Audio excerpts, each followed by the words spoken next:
কেননা আলী হাসান ওসামা ওয়াজ করার পরে আমার ওয়াজ যে কেউ খাবে না এটা আমি বুঝি, এই জন্য আমি লম্বা করব না, আমি শর্টে মেরে দিব, পাতাইলা চলে যাব, এই জন্য অল্প সময় শেষ করে দিব। কারণ আমি তো ঠান্ডা হুজুর, ঠিক না? এত বেশি এলেম সেলেমও নাই আমার, না বস্তাতান ফিলে ইলমে না জিসমে, এই জন্য আমি লম্বা করব না, কিন্তু মনোযোগ দিয়ে শুনলে কাজে লাগবে। আমাদেরকে পুত পবিত্র করে উঠাবেন, এটাই আল্লাহর বন্ধুর সাথে অঙ্গীকার। আপনার উম্মতকে আমি পবিত্র করে উঠাবো, কেননা আপনাকে আমি রাজি করে ছাড়বো। আপনার চেহারায় কিয়ামতের দিন আমি ভাঁজ আসতে দিব না। লা ইউখজিকা ফি উম্মতি, উম্মতের ব্যাপারে আপনাকে আমি লজ্জিত হতে দিব না, আপনাকে আমি রাজি করে ছাড়বো। সাউফা ইউতিকা রাব্বুকা ফাতারদা, আপনার সুপারিশ আমি গ্রহণ করব। বিদায় আমি আগেই আপনার উম্মতকে ওয়াশ করব। বলছে কিভাবে ওয়াশ করবেন? বলছে আল কাতলু ওয়াল সালাসিল, অহেতুক হত্যার শিকার হবে আপনার উম্মত। আজকে আমরা অনর্থক হত্যার শিকার। আমার দেশে দেখেন, আপনাদের মাদারীপুরে দেখেন, এই কয়দিনে যে কটা হত্যা হইলো, আপনি বলেন কি কারণে হত্যা? এক কাপ চায়ের জন্য হত্যা। বাংলাদেশের পত্রিকায় আছে 5 টাকার বাদামের জন্য হত্যা, সামান্য একটু বিরোধের জন্য হত্যা। অহেতুক হত্যা বাড়তেছে, বিজাতি তো করতেছে। আমরা পর্যন্ত একজন আরেকজনকে হত্যা করার জন্য পাগলের মতো করতেছি। প্রস্তুত থাকি, যদি তওবা না করলাম, আর যদি আজকে তওবা করলাম, আল্লাহর দিকে যদি ফিরা গেলাম, তাইলে আমি আপনাদেরকে সুসংবাদ শুনাইতে পারি, ফা ইন তাবু ফা আনা হাবিবুহুম। আল্লাহ বলে তওবা করতে দেরি, আমি বন্ধু হইতে দেরি করব না। লিউযীকাহুম বা'দাল্লাযী লাআল্লাহুম ইয়ারজিউন। আল্লাহ বলে আমি চাই তোমরা ইউটার্ন নাও। যদি কথা বুঝে আইসা থাকে, চলে যেতে হবে কবরে। প্রথমেই বলছি, কোনো কার্ড চলবে না, কোনো পরিচয় চলবে না, কোনো সম্পর্ক চলবে না। কোরআন হাদিস থেকে যতটুকুই তেলাওয়াত করলাম, আশা রাখি একই সামনে রেখে কিছু কথা রাখব, কিন্তু সাথে সাথে সকলের কাছে হাত জোর অনুরোধ, যতটুকু শুনবো, যতক্ষণ শুনবো, কথা যতক্ষণ চলবে, পরিপূর্ণ মনোযোগ দিয়ে শুনবো। দ্বিতীয়, পরিবেশটাকে পরিপূর্ণ নীরব এবং নির্জুম রাখবো, কেননা এই দুটোটাই আল্লাহর আদেশ। ফাস্তামিউ, এটাও আল্লাহর আদেশ, আনসিতু, এটাও আল্লাহর আদেশ।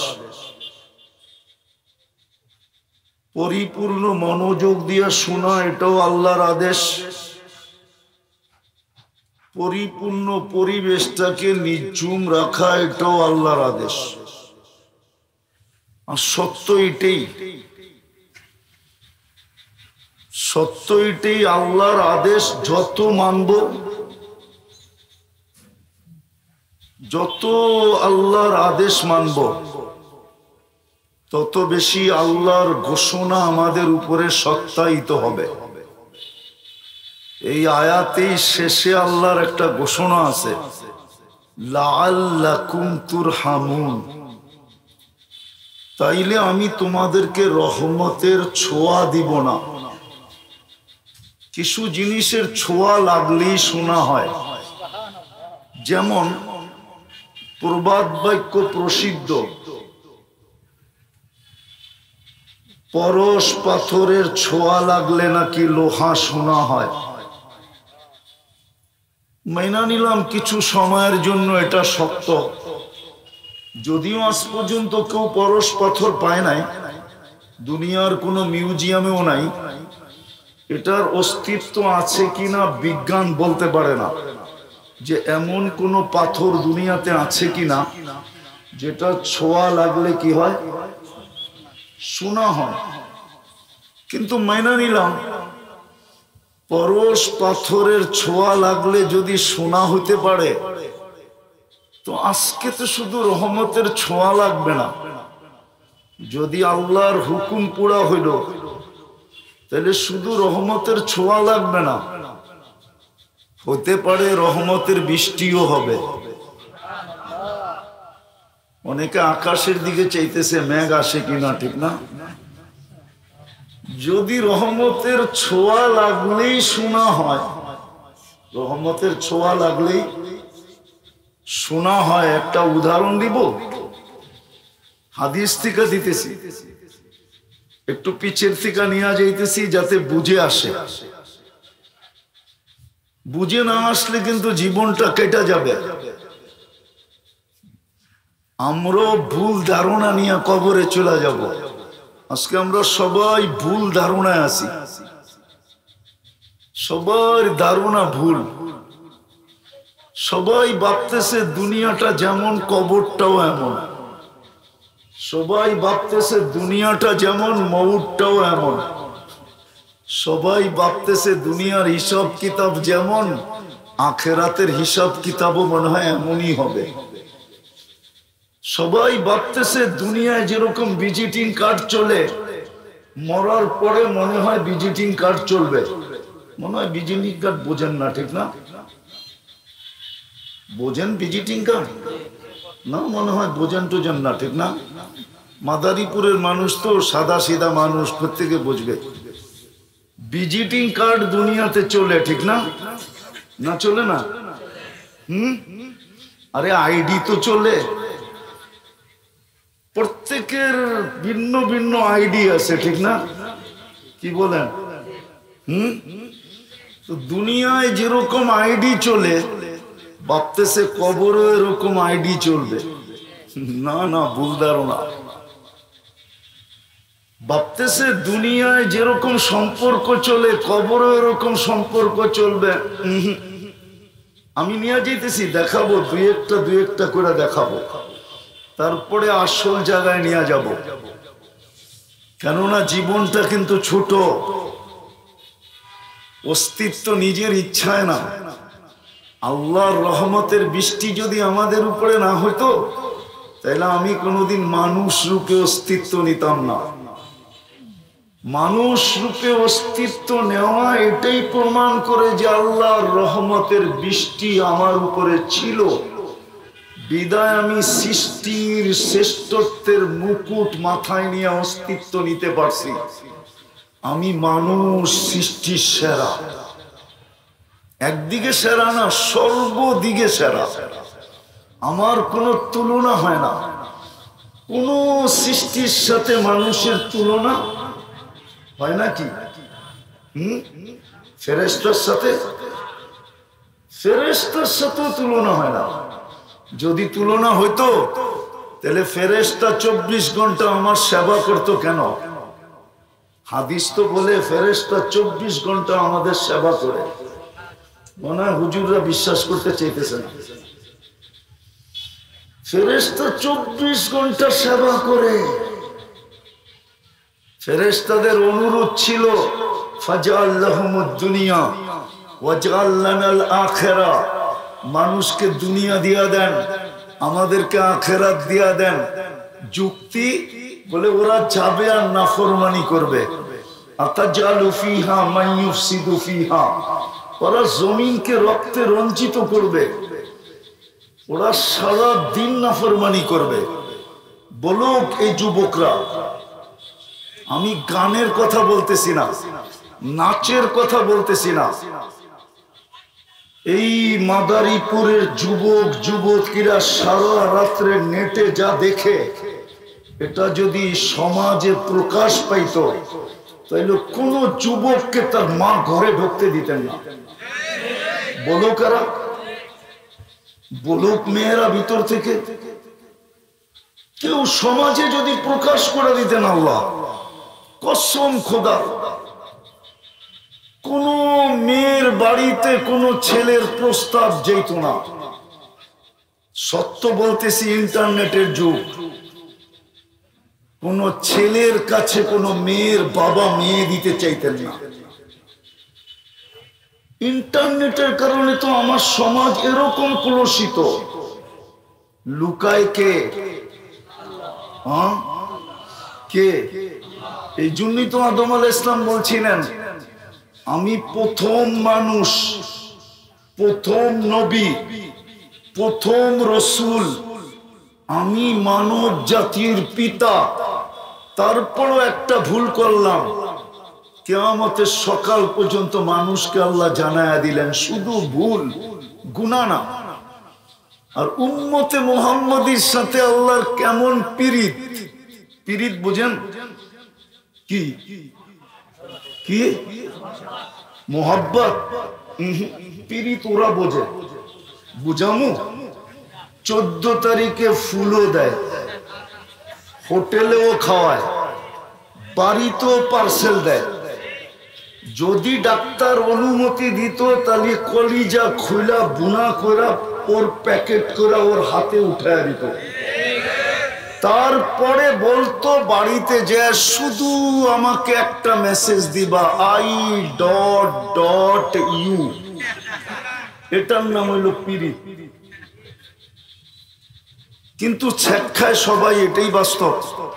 চেহারায় বলতেছে সব ছেক্ষাউরা, পারে না ওরা সামাজিকতার কারণে মিছিল বাহির করতে, নাইলে মাদারীপুরে ডেলি মিছিল হইতো আর পুলিশের কন্ট্রোলের বাহিরে হইতো। প্রত্যেক বাড়ির সামনে যায় মিছিল করতো, শেখে এসে আমার ভাই, পরেরটা বললাম না, বাইরো বাড়ির থেকে বাইরো। কিন্তু সামাজিকতার কারণে পারে না। তো যেটা বুঝাইতেছিলাম, আদম আলাইহিস সালাম বলে উম্মতে মুহাম্মাদীর সাথে কেমন মোহাব্বত। 24 ঘন্টা গুনাহ করে আল্লাহ কাউকে জানতে দেয় না। আর আমি তো একটা ভুল করলাম, সারা দুনিয়াকে জানায়া দিল, না জানায় নাই? কি বলে হুজুররা? হুজুর তো নাই, সব চলে গেছে, সব চলে গেছে। এখন তো দেখতেছি সব বাচ্চা বাচ্চা বসে আছে, ঠিক না? তো যেটা বুঝাইতেছিলাম, উম্মতে মুহাম্মাদীর সাথে আল্লাহর মোহাব্বত। আদম আলাইহিস সালাম বলতেছে কেমন মোহাব্বত, সারা দিন গুনাহ করে কাউকে জানতে দেয় না। দ্বিতীয় উনি বলতেছিলেন যে একটা ভুল করলাম, 350 বৎসর কাঁদানের পরে, 300 বৎসর কাঁদানের পরে মাফ করলেন। 300 বৎসর টানা কাঁদলেন, তারপরে মাফ হয়েছে। কিন্তু উম্মতে মুহাম্মাদী সারাদিন গুনাহ করবে, রাত্রে আল্লাহ ডাইকা ডাইকা মাফ করে দিবে। এখন ডাকতেছে, এখন রাতের 3 ভাগের 1 ভাগ অতিবাহিত হয়ে গেছে, বুখারী শরীফে আছে। এখন ডাকতেছে, হালমি মুস্তাগফির ফাগফির আলা, কে আসিস? সারাদিন গুনাহ করছিস, আমি চলে আসছি তোদের বাড়ির ছাদে, দুনিয়ার ছাদ, প্রথম আকাশে চলে আসছি। মাপ চাইতে দেরি, আমি মাপ করতে দেরি করব না। তো যদি রহমতের ছোঁয়াই না লাগতো, তো আপনি মানুষ হইতেন কি করে? বুঝা গেল রহমতের ছোঁয়ায় আপনি মানুষ, নাইলে যা খুশি তা বানাইতে পারতেন। দ্বিতীয়, এর চেয়ে বড় ছোঁয়া দেখাইতেছি। যদি এর চেয়ে বড় রহমত আমাদের উপরে না হইতো, তাহলে আমরা মুসলমানের ঘরে আসলাম কি করে? কিন্তু আমার সমাজ তো বলে মুসলমানের ঘরে আমাদের তো আসার দরকারই ছিল না। আল্লাহ তো আমাদেরকে বিপদে ফালাইলেন, কেননা আমি তো ইসলাম পছন্দ করি না। আর আমি প্রমাণ দিব, যুবকদের চুলের স্টাইল বলে ও ইসলাম পছন্দ করে না। যদি ইসলাম পছন্দ করতো তাইলে ওর চুলের স্টাইল এরকম কেন হতো? ইসলাম কি চুলের স্টাইল দেয় নাই? না দেয় নাই? আরে কি বলেন, দেয় নাই? কুরআন তো বলে মুহাল্লিকিনা রুউসাকুম ওয়া মুকাসসিরিন। ইসলাম তো চুলের স্টাইল দিলেন। ওরা কেন সারা রাত্র নেটে দেখা চুলের ডিজাইন চয়েস করে?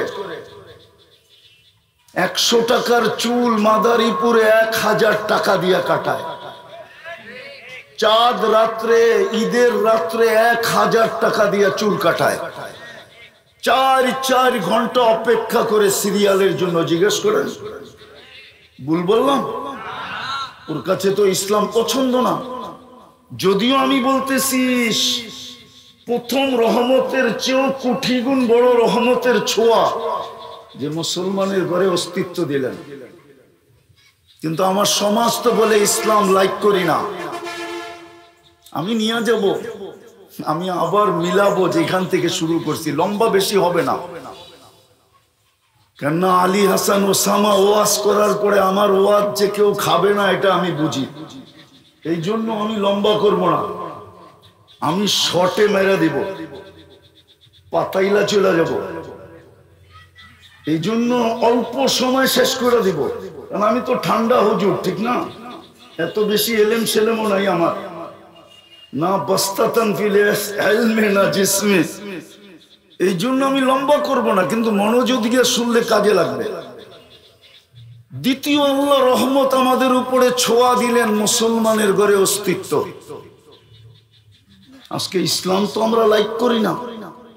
আমাদের যুবকের পোশাক বলে না, আশাক বলে না, চাই বলে না, চলন বলে না, আমাদের সমাজের কোনো জিনিসই বলে না যে আমি ইসলামকে লাইক করি।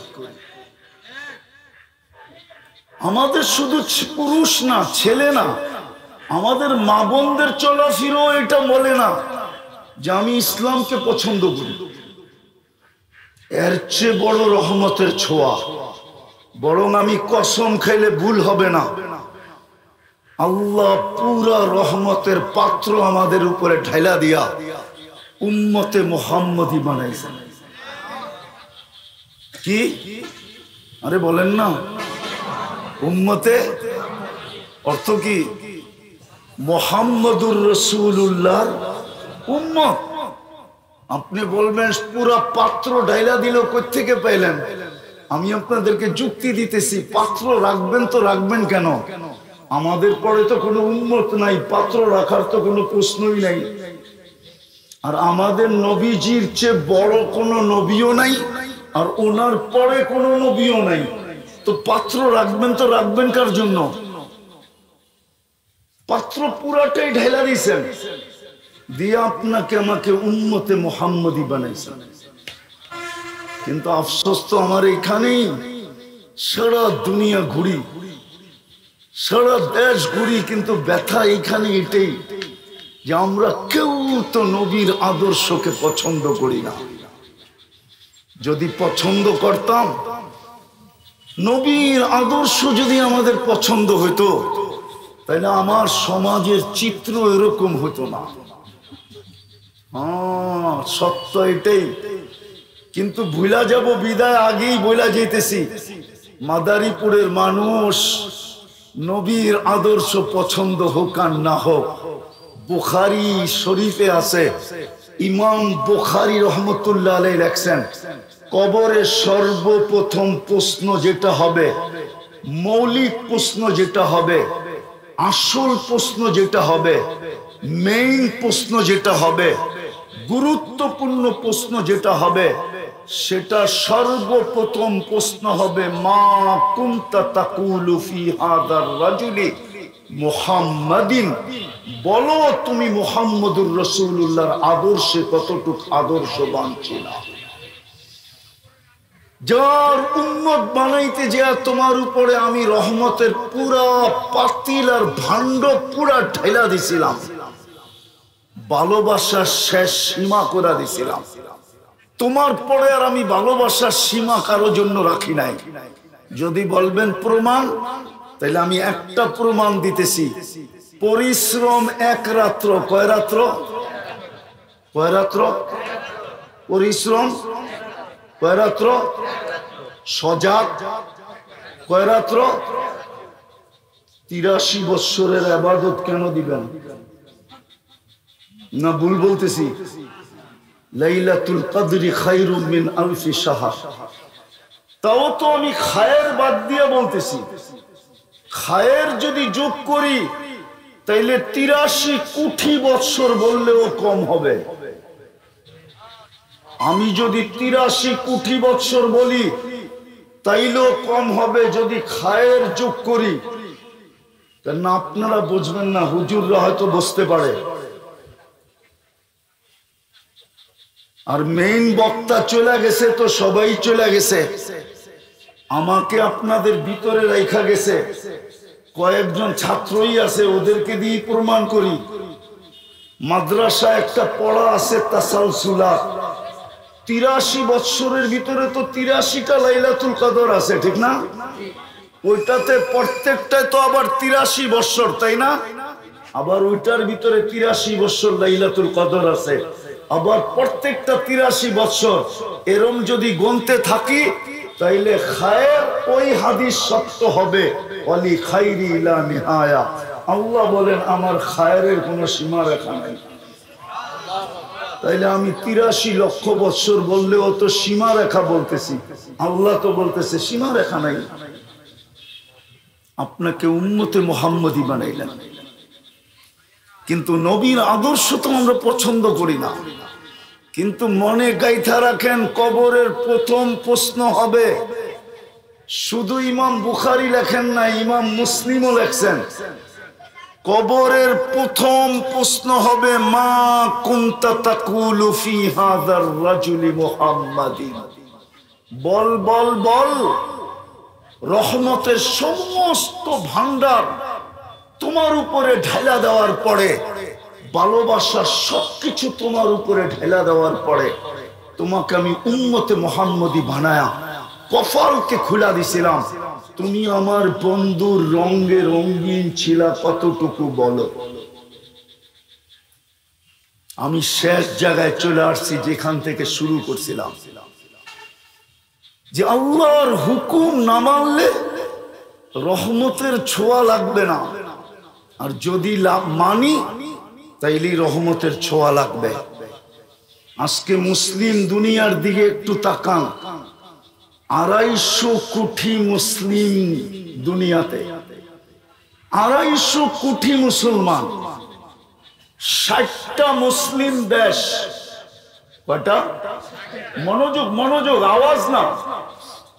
60টা মুসলিম দেশ, 250 কোটি মুসলমান দুনিয়াতে।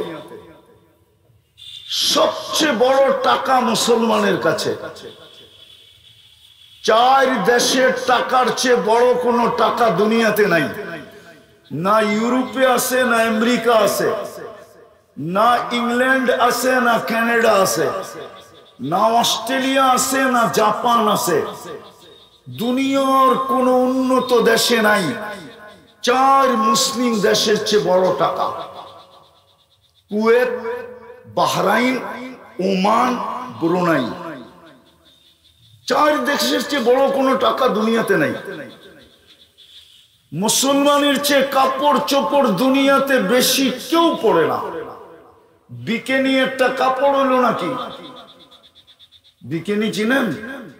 চিনেন হুজুর বিকেনি? না মনে হয় চিনে না। ওই যে ওরা চিনে, ওরা চিনো না বিকেনি? বিকেনি একটা পোশাক, বলো কি? মাদারীপুরে বাজারে তো 200 টাকা দিলেই পাওয়া যায়, ঠিক না? না পাওয়া যায় না? দোকানের ঠিকানা দিন। 200 টাকা যার দাম, মুসলমানের চেয়ে কাপড় চোপড় কেউ বেশি পড়ে না। আমি ওর বুকের ভিতরে পাও রেখা বলতেছি, যেখানে সবচেয়ে বেশি ইউরোপ প্রবাসী। মাদারীপুরের চেয়ে ইউরোপ প্রবাসী বাংলাদেশে কোথাও নাই। ওর বুকের ভিতরে পা দিয়া বলতেছি, শুধু মাদারীপুরে ব্যবহৃত কাপড় যতগুলা আলমারিতে রাখা আছে, ইউরোপের কোন দেশে এতগুলা ব্যবহৃত কাপড় এন্টার দেশে আলমারিতে রাখা নাই। চ্যালেঞ্জ। যদি ব্যবহৃত কাপড় আলমারিতে রাখা থাকতো, তাইলে ইউরোপের গলি গলি, প্রত্যেক রোডে রোডে, প্রত্যেক চৌরাস্তায়, প্রত্যেক সুপার মার্কেটের সামনে, প্রত্যেক কাপড়ের দোকানের সামনে পুরান কাপড় রাখার জন্য আমাদের দেশে যেরকম শহরে ডাস্টবিন রাখা থাকে, ময়লা রাখার জন্য, পুরান কাপড় ড্রপ করার জন্য এরকম বক্স রাখা থাকতো না। না না না, সবচেয়ে বেশি কাপড় মুসলমান পরে কাপড় চোপড়। আমার কথা মাইনা নেন, আমি 103টা দেশ ঘুরা বলতেছি। আমার কাছে শুধু নিউজিল্যান্ড বাকি আছে, 7 মহাদেশও বাকি নাই, দেখা শেষ। আমার দিলে এখন আর দুনিয়া ঘুরার কোনো আকাঙ্ক্ষা নাই। সেঞ্চুরি হয়ে গেছে, আরেকটা হইলে হবে, না হইলে নাই। আমি ঘুরা বলতেছি, আমি আপনাদের স্বাধীনতা দেখি নাই।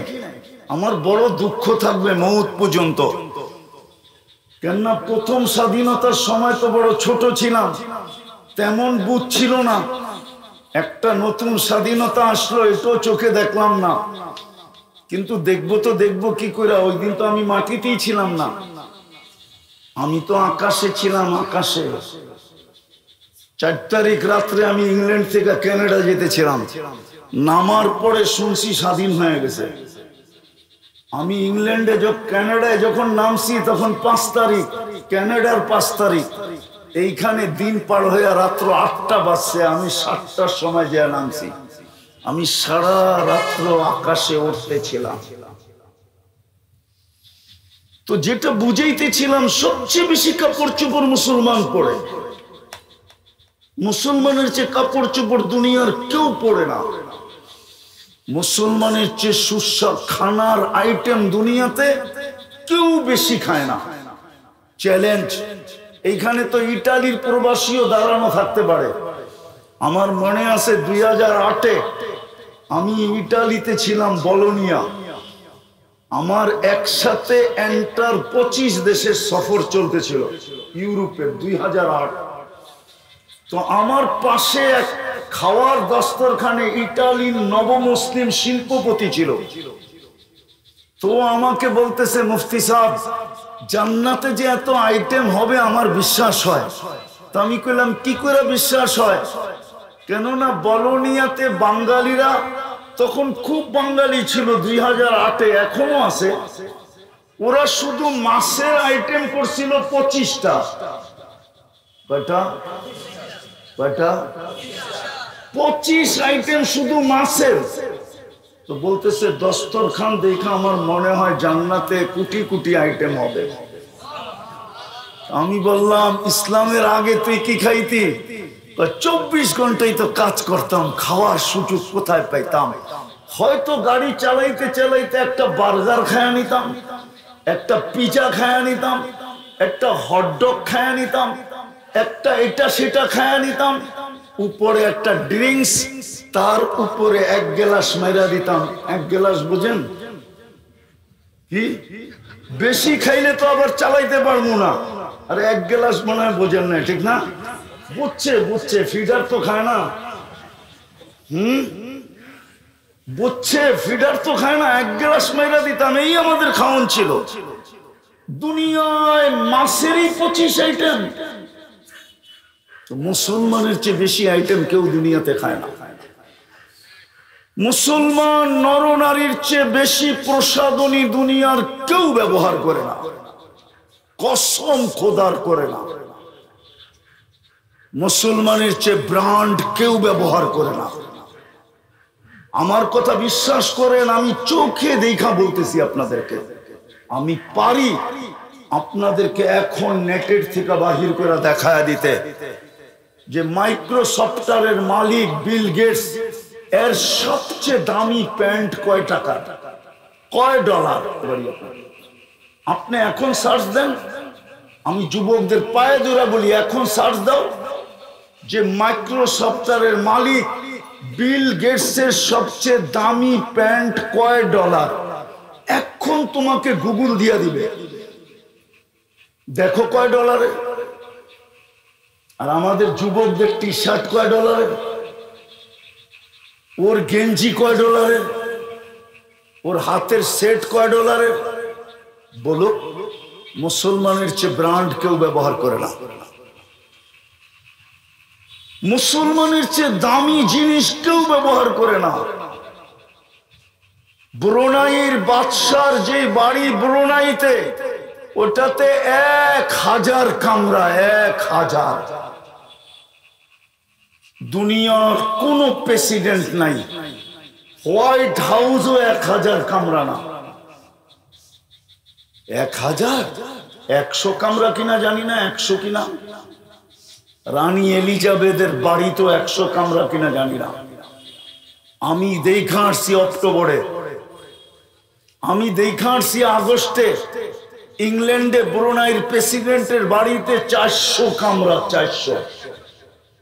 ওর পার্সোনাল গাড়ি হলো 500, দুনিয়ার সবচেয়ে দামি।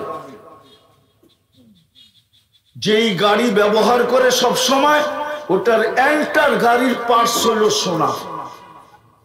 আমি আপনাদেরকে দেখাইতে চাইতেছি, ইতিহাস বলতে চাইতেছি না, ব্যথা বুঝাইতে চাইতেছি যে সব দিক দিয়ে যখন মুসলমান উর্দে, তো আজকে মুসলমানের এই দুরবস্থা কেন? কেন মুসলমান নির্যাতিত? কেন মুসলমান নিষ্পেষিত?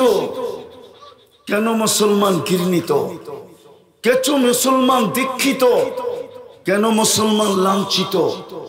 কেন মুসলমান বঞ্চিত? কেন মুসলমান নির্যাতিত? যেটা দেখতে দেখতে দেখতে দেখতে আমাদের যুবক যুবতীরা, আমার সমাজের শিক্ষিত মানুষগুলা, আমার সমাজের মানুষগুলা ইসলাম বিদ্বেষী হতে চলছে। ওরা সদা সর্বদা ফেসবুক খুললেই দেখে, নেটের জগতে ঘুরলেই দেখে, দুনিয়ার কোথাও ভ্রমণে গেলেই দেখে যে আমরা সর্বদিক দিয়ে লাঞ্ছিত, সর্বদিক দিয়ে বঞ্চিত, সর্বদিক দিয়ে দীক্ষিত, সর্বদিক দিয়ে ঘৃণিত। বিদায় ইসলামের ঘৃণা ওদের দিলের ভিতরে বসতে শুরু করছে। আর শুধু বসতে শুরু করছে না, মুসলমান আজকে ইসলামকে ঘৃণা করতে শুরু করছে। মুসলমানের চেয়ে বেশি আর কেউ ইসলামকে ঘৃণা করে না। কিন্তু যুবক, একটা কথা মনে রাখো, একটা কথা মনে রাখো, তুমি ওদের সাজেই যত সাজো না কেন, তোমাকে বাঁচাইতে হলে ইটালিতে লম্বা কয়েকটা বান্ডেল গুনতে হবে। তোমার রূপরেখা দেখা কেউ তোমাকে এই দেশ থেকে নিয়ে যাবে না। মনে হয় বুঝাইতে পারি নাই। তোমাকে লম্বা বান্ডেল দিয়ে যেতে হবে। তোমার রূপরেখা দেখা ও তোমাকে নিবে না, তোমার পোশাক আশাক দেখা নিবে না। রব্বে কাবার কসম, কোন দিন তোমাকে নিবে তো না, নিবে না, তোমাকে পছন্দ পর্যন্ত করবে না। আমরা চিনি, আমাদেরকে চিনাইতে হবে না।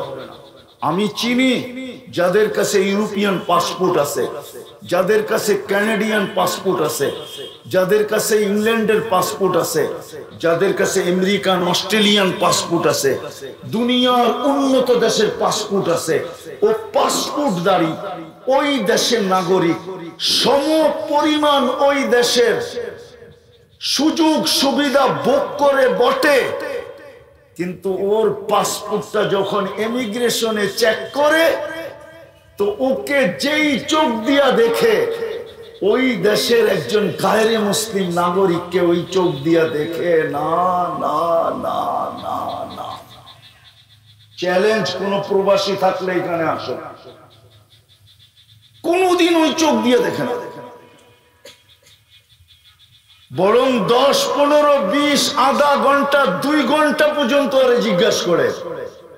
ও জানে এটা মুসলমান। আমাদের রঙে রঙিন হইলে হবে কি, আমাদের পাসপোর্ট গ্রহণ করলে হবে কি, আমাদের দেশের গ্রিন কার্ড পাইলে হবে কি, আমাদের দেশের নাগরিক হইলে হবে কি। এ জন্মসূত্রে মুসলমান।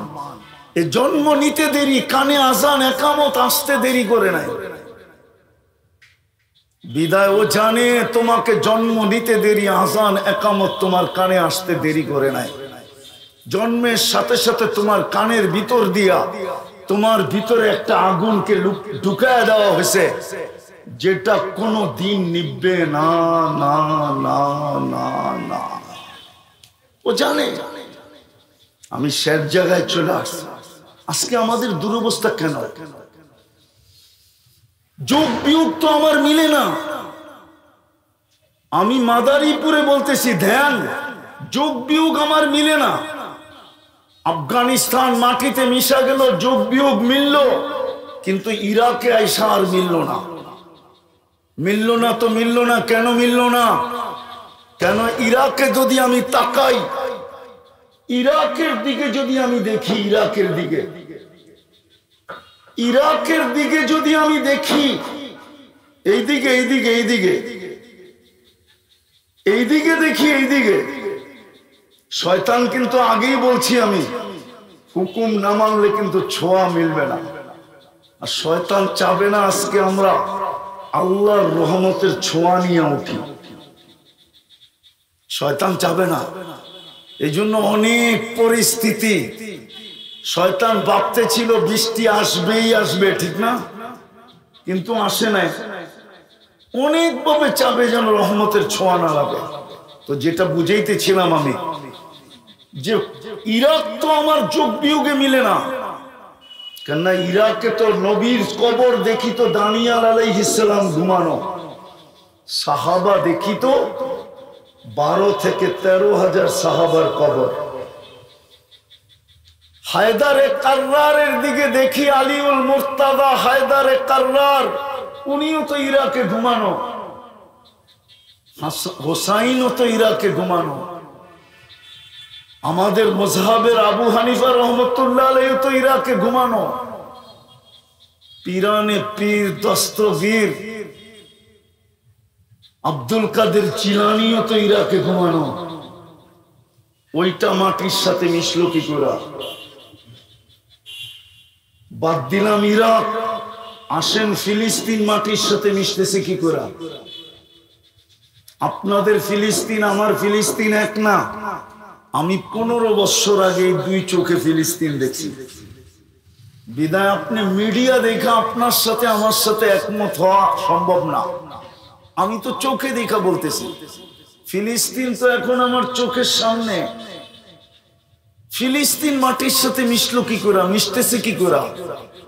অথচ ইব্রাহিম খলিল যেখানে ঘুমাইতেছেন, ওয়াদিয়ে খলিলে তো উনি ঘুমাইতেছেন, পাশেই তো মুসা আলাইহিস সালাম কালিমুল্লাহ ঘুমাইতেছেন ওয়াদিয়ে মুসা। 70 জন নবীর কবর যেখানে চিহ্নিত, 45,000 সাহাবায়ে কেরাম যেখানে ঘুমান, মুসলমানের প্রথম কেবলা যেখানে, মেরাজের রাত্রে 1.25 লক্ষ নবীর সশরীরে যেখানে সম্মেলন, 1.25 লক্ষ নবীদের সম্মেলন ছিল। মেরাজের রাত্রে সশরীরে বাইতুল মুকাদ্দাস ফিলিস্তিনে মুহাম্মদুর রাসূলুল্লাহ সশরীরে উপস্থিত ছিলেন ফিলিস্তিনে। যিনি নামাজের ইমামতি করেন, যিনি ওইখানে খুতবা দেন, তারপরে সবার কাছ থেকে বিদায় নিয়ে আরশে যান। কেননা আকাশের রানওয়ে, আকাশে উঠার রানওয়ে বাইতুল মুকাদ্দাসের উপর থেকে হলো আকাশে যাওয়ার রানওয়ে। ওইখান থেকেই উপরে যান। ওই রানওয়ে হলো ডাইরেক্ট আকাশের প্রথম আকাশের দরজা পর্যন্ত। ওইখান থেকে দ্বিতীয় আকাশের দরজা, তৃতীয় আকাশের দরজা, চতুর্থ আকাশের দরজা, পঞ্চম, ষষ্ঠ, সপ্তমের দরজা। ওই শহরটা মাটির সাথে মিশে কি করে? একটু আমাকে বুঝান। এতগুলা দয়া করার পরেও ফিলিস্তিন কি করে মাটির সাথে মিশে? 250 কোটি মুসলমান কি করে নির্যাতিত হয়? 60টা মুসলিম দেশ থাকা সত্ত্বেও আমরা কি করে নিকৃষ্ট হই? দুনিয়ার সবচেয়ে বেশি আমরা ভোগ করি, আমরা ব্যবহার করি। 70% সম্পদ দুনিয়ার মুসলমানের পায়ের নিচে। বিশ্বাস আপনাদের হবে না, বিদায় আমি শেষ জায়গায় চলে আসছি। আসেন, কেন জানেন? আজকে আল্লাহর হুকুম ছেড়া দিছে। বুক করি 24 ঘন্টা বটে, সারাদিন কাটটা বুক করেন বলেন?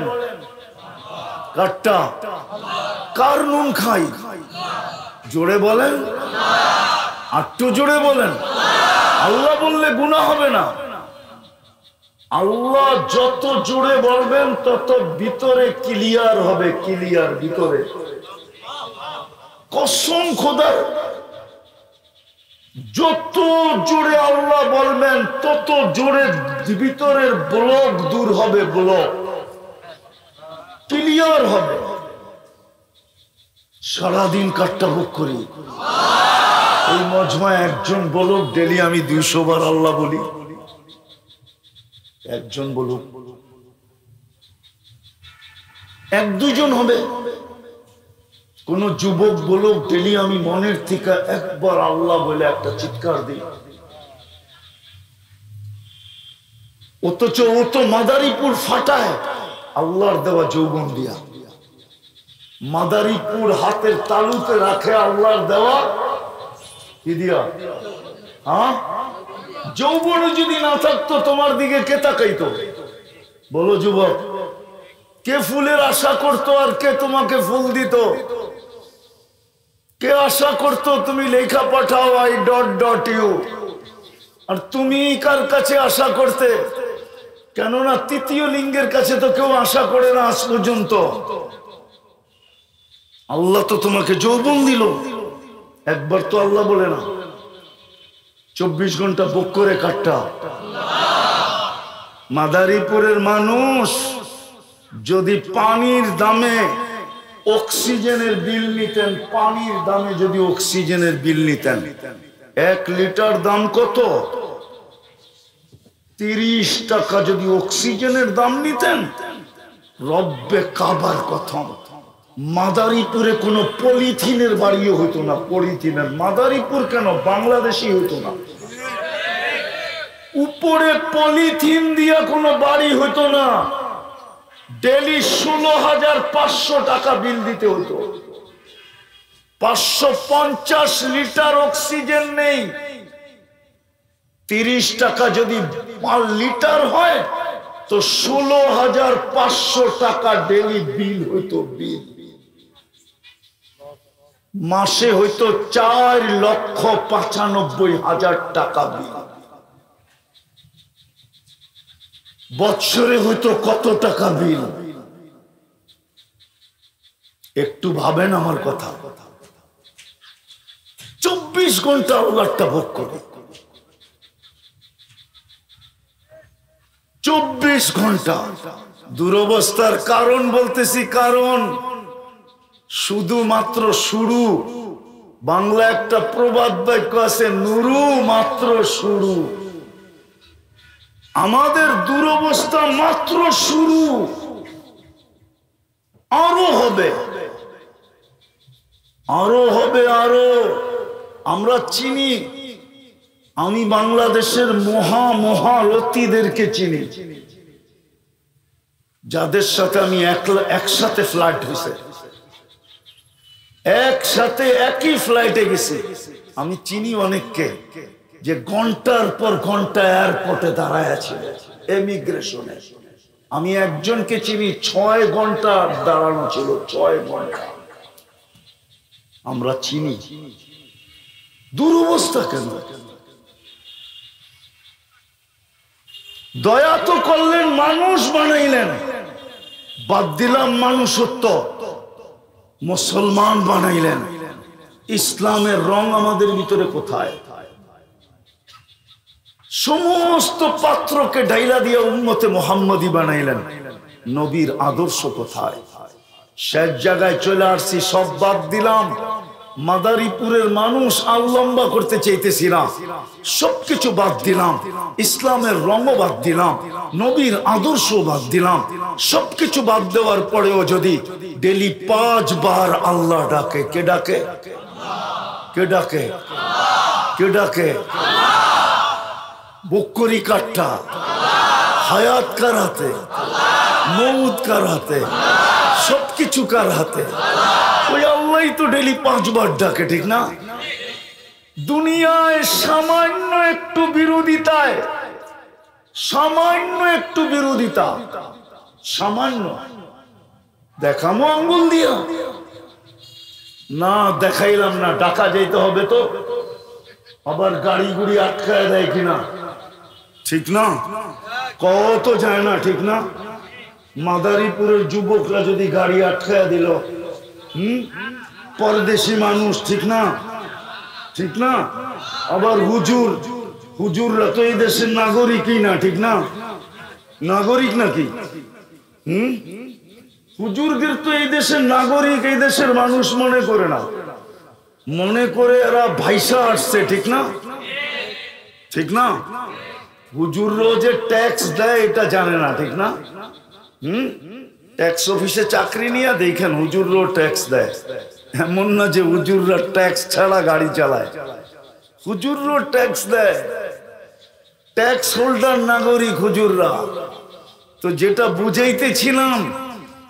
বুঝাইতেছিলাম সামান্য একটু বিরোধ হলে যদি সইতে না পারে, প্রতিশোধের আগুন দিলে দাউ দাউ দাউ দাউ করে জ্বলতে থাকে, সামান্য একটু বিরোধ। আজকাল আমরা দেখতেছি আজকাল প্রতিদিনই তো প্রোগ্রাম থাকে। আমার সাথে যদিও হয় নাই আজ পর্যন্ত, যদিও না হয়, কিন্তু আমি দেখতেছি স্টেজে আমাদের স্বজাতির সাথে হইতেছে, সামান্য একটু নাম দেয় নাই, সামান্য একটু স্টেজে কথা বলতে দেয় নাই।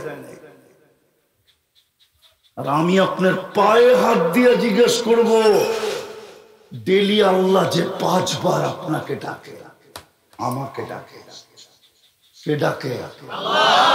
কে ডাকে? কে ডাকে? শুধু আল্লাহ। শুধু আল্লাহ ডাকলে তো মনকে বুঝাইতে পারতাম। শুধু আল্লাহ তো ডাকে না, রহমানও ডাকে, রহিমও ডাকে, মালিকও ডাকে, কুদ্দুসও ডাকে, সালামও ডাকে, মুমিনও ডাকে, মুহাইমিনও ডাকে, আজিজও ডাকে, জব্বারও ডাকে, মুতাকাব্বিরুল খালিকুল বারিউল মুসাব্বিরুল গফফারুল কখারুল ওয়াহাবুর রাসাকুল ফাত্তাহুল আলিমুল কাবিদুল বাসিতুল খাফিজুর রাফিউল মুইজ্জুল মুদিল্লুস সামিউল বাসিরুল হাকামুল আদলুল লতীফুল খবীরুল হালিমুল আযীমুল গফুরুশ শাকুরুল আলিয়্যুল কবীরুল হাফিজুল মুকিতুল হাসিবুল জলিলুল করিমুর রকিবুল মুজিবুল ওয়াসি আল হাকিমুল ওয়াদুদুল মজিদুল বাঈসুশ শাহীদুল হক্কুল ওয়াকিলুল কবিয়্যুল মাতিনুল ওয়ালিয়্যুল হামিদুল মুসিয়াল মুবদিয়াল মুঈদ আল মুহয়ি আল মুমীত আল হাইয়্যু আল কাইয়্যুম আল ওয়াজিদ আল মাজিদ আল ওয়াহিদ আল আহাদ আস সামাদ আল কাদির আল মুক্তাদির আল মুকদ্দম আল মুআখ্খার আল আউয়াল ওয়াল আখির আল তাহির ওয়াল বাতিন আল ওয়ালি আল মুতাওয়ালি আল বাররু তাওয়াবুল মুনতাকিম আল আফু আর রউফ মালিক আল মুলক যাল জালালি ওয়াল ইকরাম আল মুকসিত ওয়াল জামি ওয়াল গানি ওয়াল মুগনি আল মানি আদ দার আল নাফি আল নূর আল হাদি আল বদি ওয়াল বাকি আল ওয়ারিস ওয়াল রশিদ আস সাবুর। 99 পদের মালিক আল্লাহ ডাকে, 90% আসে না, 90% মসজিদে আসে না, নামাজ পড়ে না আমার জাতি। হায় হায়, তারপরও তো 1 সেকেন্ডের জন্য রহমত বন্ধ করেন না। এক হাদিস মনে উঠলো অনেক দিন পরে, তাই বলতেছি। আল্লাহ বলে, রহমতি ইলাইকা নাজিল, রহমতি ইলাইকা নাজিল, 24 ঘন্টা আমার রহমত তোর উপরে চলতেছে। ও মাদারীপুরের মানুষ, যদি এখন 1 মিনিটের জন্য অক্সিজেন বন্ধ করে দেয় কি হবে? কি কি আরে বলেন না, মৌত মৌত মৌত। সারা মাদারীপুর ঢইলা পড়বে মৃত্যুর কোলে 1 মিনিটের জন্য অক্সিজেন বন্ধ করলে। আল্লাহ বলে, রহমতি ইলাইকা নাসিল, 24 ঘন্টায় 5 বার তোকে আমি ডাকি, তুই তাকায়ও দেখিস না, তারপর আমার রহমত 24 ঘন্টা তোর উপরে বৃষ্টির চেয়ে বেশি বর্ষিত হয়। হায় হায় হায়, ওয়া মাসিয়াতুকা ইলাইয়া সাইদ, আর 24 ঘন্টা তোর নাফরমানি আমার দিকে উঠতে থাকে। 24 ঘন্টা তোর নাফরমানি, মাসিয়াতুকা ইলাইয়া সাইদ, 24 ঘন্টা তোর নাফরমানি আমার দিকে উঠতে থাকে। বলেন আপনার আমার দুরবস্থা হবে না তো হবে না কেন? চিল্লায় ময়দান জিতা ফেলবেন? ইম্পসিবল, সম্ভব না। নাইলে আজকে 1 বছর 7 মাস চলতেছে ফিলিস্তিনের যুদ্ধ। আজকে 5 তারিখ, 1 বছর 7 মাস কমপ্লিট। অক্টোবরের 5 তারিখে 1 বছর ছিল, আজকে 5 তারিখ চলে যেতেছে 1 বছর 7 মাস। আসে না কেন ফেরেশতা? অথচ একজনের জন্য তো ফেরেশতা আসতো। আমি মাদ্রাসার ছেলেদেরকে বলতেছি, কান খুলে বোঝো, একজনের জন্য তো ফেরেশতা আসতো। ইতিহাস উঠাও। সাহাবী রাসূলকে ডাকাতে ধরছে, ডাকাত বলছে সব মাল নিয়ে নিবো। বলছে নিয়ে নাও, কোনো আপত্তি নাই। বলছে শুধু মাল নিব না, তোমার জানটাও নিব। বলছে তাও নিয়ে নাও, কোনো আপত্তি নাই, মরতে তো হবেই, কিন্তু একটা অনুরোধ যদি তুমি মানো। বলছে সেটা কি? বলে 2 রাকাত পড়তে দাও না। বলছে তোমাকে পড়তে দিলাম, তাড়াতাড়ি করবে, কিন্তু বয়ে বয়ে যখন সালাম ডান দিকে প্রথমে ফিরাইছে তো দেখে সুদর্শন যুবক দাঁড়ানো, মুস্কি মুস্কি হাসি, ফোলা তরবারি হাতে, চেহারার থেকে যেন চাঁদের চেয়ে বেশি আলো ছিটকায় পড়তেছে। বাম দিকে সালাম ফিরে ডান দিকে জিজ্ঞাসা করছে তুমি কে? তো হাসতেছে আর বলতেছে আশ্চর্যের বিষয়, ওয়ারে ওয়া, ওয়ারে ওয়া, আমাকে ডাইকা আনলা তুমি, আবার তুমি জিজ্ঞাসা করো তুমি কে? ডাইকা তো তুমি আনলা। তো বলছে কখন ডাইকা আনলাম? বলছে তুমি যখন পড়তেছিলা সেজদার ভিতরে, ইয়া ওয়াদুদ, ইয়া যাল আরশিল মাজিদ, ইয়া ফাআলুল লিমা ইউরিদ, আসআলুকা বিইজ্জাতিকাল্লাতী লা তুরাম ওয়া বিমুলকিকাল্লাযী লা ইউদাম ওয়া বিনূরিকাল্লাযী মালা আরকানা আরশিক আন তাকফিনি মিন হাযাল লিস। ইয়া মুগিস, আগিসনি। বলে তোমার প্রথম চিৎকারে সমস্ত আকাশে ছুটাছুটি শুরু হয়েছে। ফেরেশতারা চিৎকার দিয়া বলতেছিল আল্লাহ বিপদগ্রস্তের আওয়াজ, অনুমতি দিতে দেরি, ঝাঁপায়া পড়তে দেরি করবো না। তো আল্লাহ আমাকে চতুর্থ আকাশ থেকে নির্বাচিত করছেন। তুমি দ্বিতীয়বার যখন ইয়া মুগিস বলে চিৎকার দিছ, আমি 4 আকাশ অতিক্রম করে ফেলছি। যখন তৃতীয় চিৎকার দিছ, তোমার মাথার কাছে আইসা তোমার দুশ্মনকে জাহান্নামে পৌঁছায়া দিছি। ওই যে তাকায়া দেখো আগুন জ্বলতেছে দাউ দাউ করে। বলছে এই বিশেষত্ব কি আমার? বলছে না, তোমার মতো যে নামাজ কিয়ামতের সকাল পর্যন্ত উপহার দিবে, আমি ওর জন্য কিয়ামতের সকাল পর্যন্ত বেঁচে থাকবো। ও মানুষ, গোপা ও মাদারীপুরের মানুষ বলেন, একজনের জন্য যদি ফেরেশতা চতুর্থ আকাশ থেকে ছুটে আসতে পারে, তাহলে 60 লক্ষ ফিলিস্তিনের জন্য কেন আসে না? গাজাতে তো 30 লক্ষ, পশ্চিম তীরে 30 লক্ষ, 60 লক্ষ মুসলমানের জন্য কেন আসে না? ওরা তো বন্ধুর ভাষায় কথা বলে, ওরা তো কোরআনের ভাষায় কথা বলে, ওরা তো জান্নাতের ভাষায় কথা বলে, কেন আসে না? 250 কোটি মুসলমানের জন্য কেন আসে না? চতুর্দিক থেকে তো শকুন চোখ উঠায় বসে আছে, আমাদের উপরে থাবা মারবে তো মারবে কখন? কেন বুঝান আমাকে।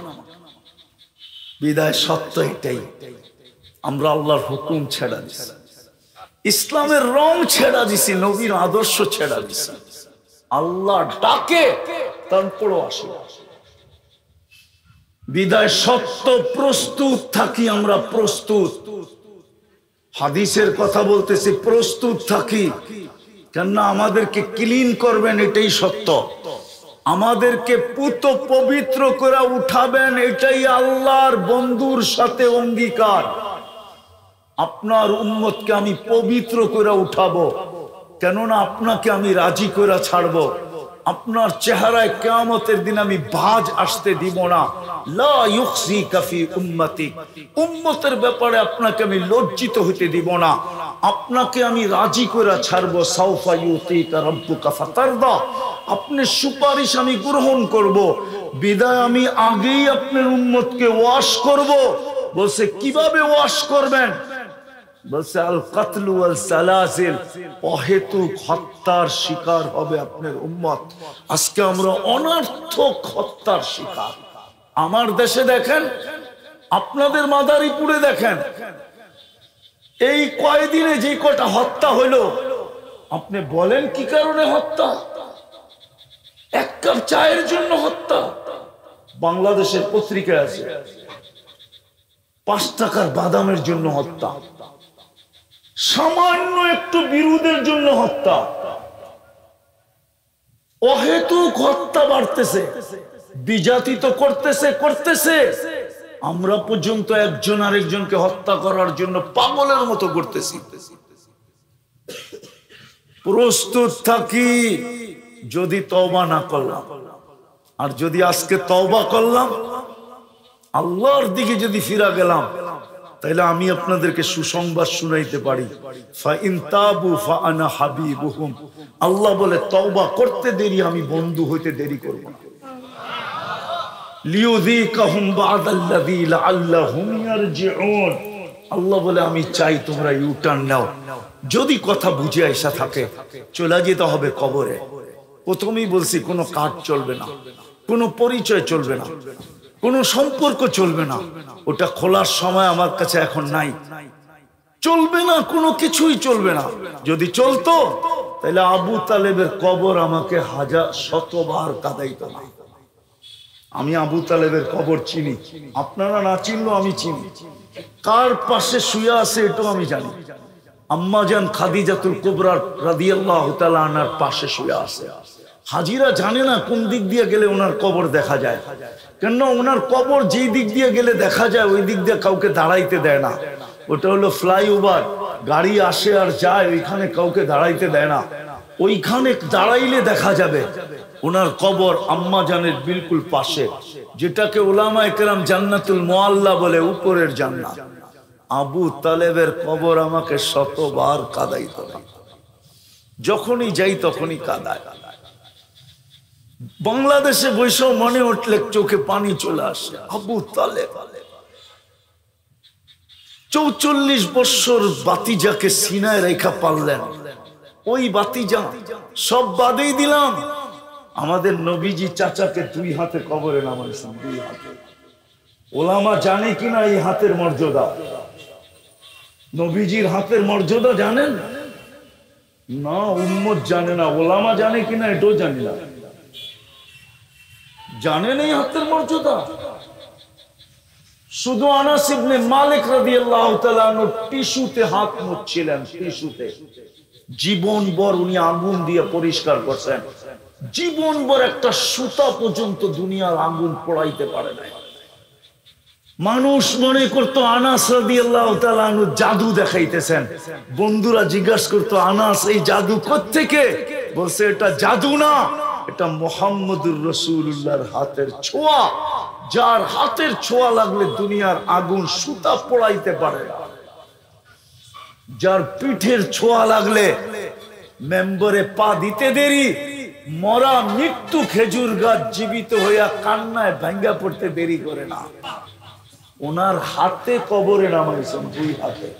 আর একটা চিৎকার দিছেন, আম্মি আম্মি মা তারাক্তালি সাবিলা, চাচা আমার জন্য কোনো রাস্তা রাখলেন না। বলছিলাম কলেমা পড়েন নাই, বলছিলাম মুঠো ঠেলায়া দেন, আওয়াজ করতে হবে না, তাও করেন নাই। বলছিলাম চুপ থাকেন, চুপ, কিচ্ছু বলবেন না, তাও করেন নাই। শেষে একটা চিৎকার দিছেন, আলা মিল্লাতি আব্দুল মুত্তালিব, আমি আব্দুল মুত্তালিবের ধর্মের উপরে চলে গেলাম। চাচা আমার জন্য কোনো সুযোগ রাখলেন না। আমি আপনার কষ্টের বিনিময়ে দিতে পারি না। 6 বছর 6 মাস বয়সে বুকে উঠাইছেন। যেদিন আল্লাহ রসুলের বয়স 50 বছর 6 মাস 10 দিন, ওই দিন আবু তালেব দুনিয়ার থেকে বিদায় নিয়েছেন। 44 বছর 10 দিন। এই জন্যই ওনার কবর দেখলে আমার কান্না আসে। ওই জন্যই ওনার নাম মনে উঠলে চোখে পানি আসে, ভিতরটা ফাটা যায়। কোনো পরিচয় চলবে না। আসেন, যদি বুঝে আইসা থাকে এই মাহফিল থেকে, চলেন প্রথম আল্লাহর কাছে মনের থেকে তওবা করি। আমরা তওবা, এই রাস্তা আমাদের জন্য এখনো খোলা আছে। তওবা করি। উম্মত, এটা উম্মত। কয়েকজন পাগড়ি সাগড়িওয়ালা হুজুর দেখা ভুল বুঝেন না যে এদের দোয়ায় কিছু হয়ে যাবে। হইলে এতদিনে হয়ে যেত। কেননা প্রথম যুদ্ধ বাজে অক্টোবরের 7 তারিখে, 5 তারিখে, তারপরেই রোজা আসছিল। দ্বিতীয় রোজা চলে গেল যুদ্ধে। প্রথম রোজায় আমি ভাবছিলাম যে মনে হয় ঈদ 2টা হবে। কেননা আমার জীবন কেন, হেরেমের জীবন, মক্কা মদিনার জীবনে মনে হয় মক্কা মদিনা এরকম কান্না দেখে নাই, এরকম চোখের পানি দেখে নাই। এই রমজান না, রাতের রমজানের কথা বলতেছি। আপনি নেন, নেটের ভিতরে পাবেন। বেতের নামাজ পড়া যে কান্না, হায় হায়, ইমাম সালাম ফিরে ফেলছে, হাজারো মুক্তাদি সেজদায় পড়ে এখনো কাঁদতেছে, আর শুধু বলতেছে আল্লাহ ফিলিস্তিন, ফিলিস্তিন, ফিলিস্তিন, ফিলিস্তিন।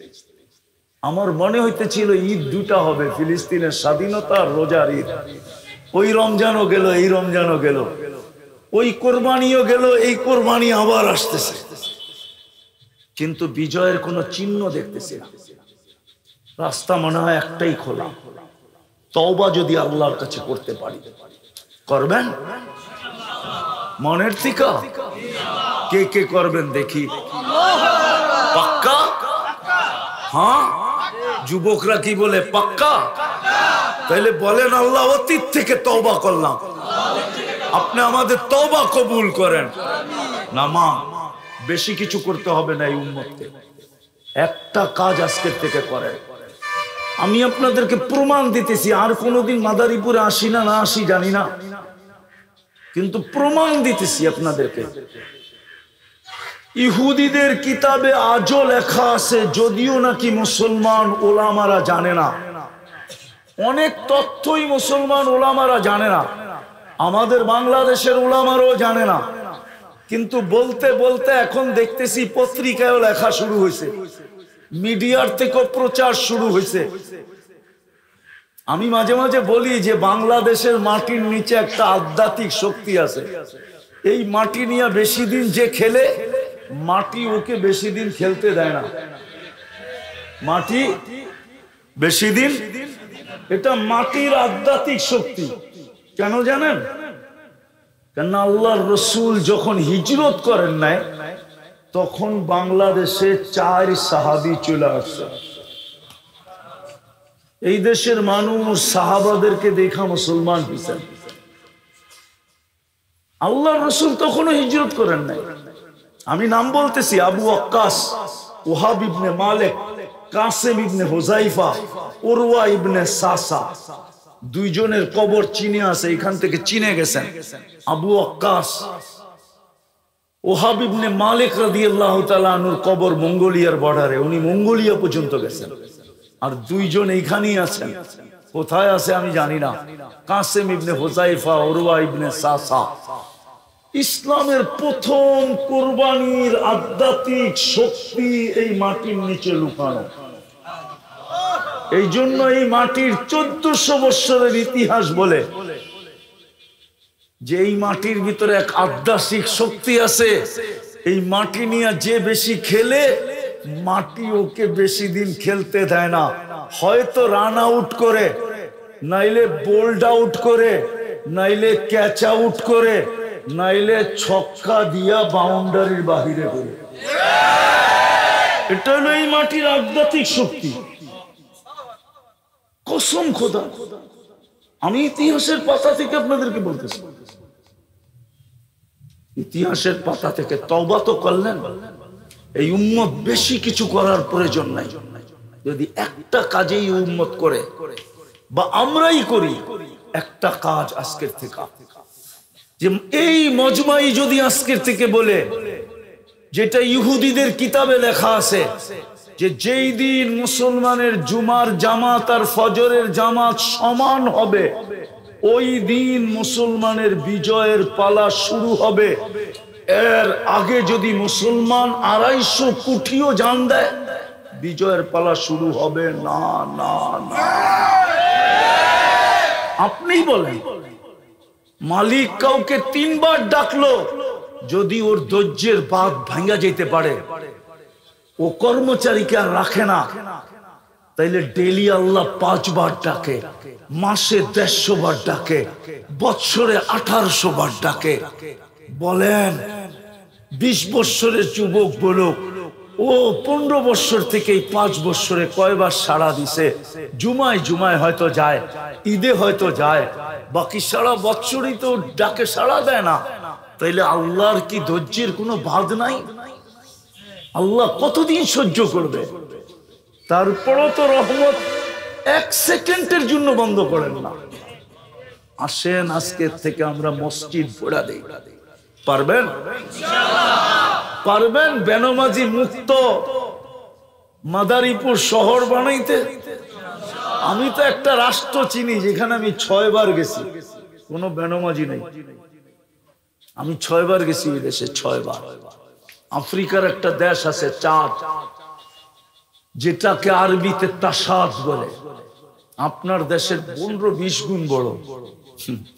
ম্যাপে দেখেন চাঁদ একটা আফ্রিকার দেশ আছে, 100 কোটি মুসলমান মাত্র।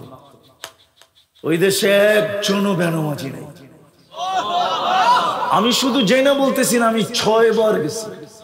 আমি প্রেসিডেন্টকে চিনি, বর্তমান প্রেসিডেন্ট, এর বাপকে চিনি, আমি স্পিকারকে চিনি, সবাইকে চিনি, আমাকেও চিনি। গরিব দেশ, কিন্তু কোনো বেনামাজি নেই, কোনো বেনামাজি এখানে নেই। পারবেন মাদারীপুরটা বেনামাজি মুক্ত বানাইতে? পারবেন? পর্ব এবং বেনামাজি মুক্ত করব, কে কে রাজি আছি?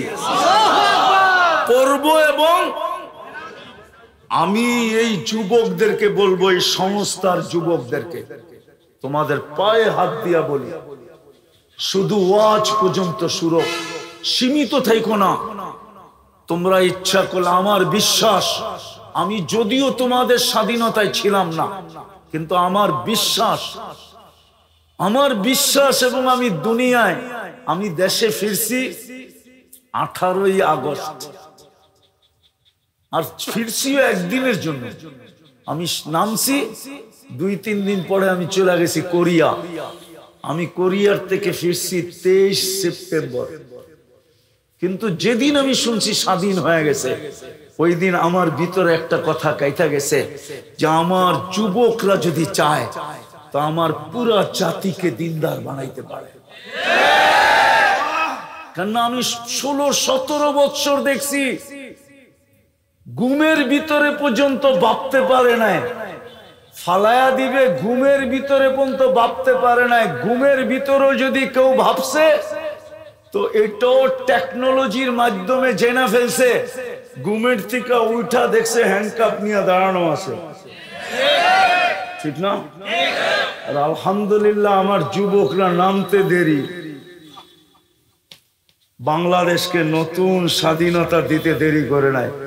বিদায় আমার বিশ্বাস এটা, তোমরা জানো না তোমাদেরকে নিয়ে গবেষণা কোথায় চলতেছে? আমি জানি, কিন্তু বলবো না। আমি অনেক দিন পরে দেশে আসছি, আমি জানি বাংলাদেশের যুবকদেরকে নিয়ে গবেষণা কোথায় চলতেছে, যুবতীদেরকে নিয়ে গবেষণা কোথায় চলতেছে আমি জানি, কোন কোন অফিসে চলতেছে এটাও জানি আমি, কিন্তু বলবো না, মিডিয়ায় চলে যাবে সব। বিদায় আমার বিশ্বাস, তোমরা দিনদার হইলে আমার জাতি দিনদার হইতে বাধ্য। বিদায় তোমাদের পায়ে হাত দিয়া বলি, তোমরা দিনদার হয়ে যাও। হবে? পড়বে মসজিদ? এই দায়িত্ব নিলা এই সংস্থালারা, যে আমরা পায়ে ধরে হলো মসজিদ পড়বো, জুমার ফজর এক করে দিয়া দেখবো আল্লাহ আমাদের বিজয়ের ফ্ল্যাগ উড়ায় কি উড়ায় না, যাত্রা শুরু হয় কি হয় না। পারবো তো? আল্লাহ আমাদেরকে আমল করার তৌফিক দান করেন। ওমা আলাইনা ইল্লাল বালা।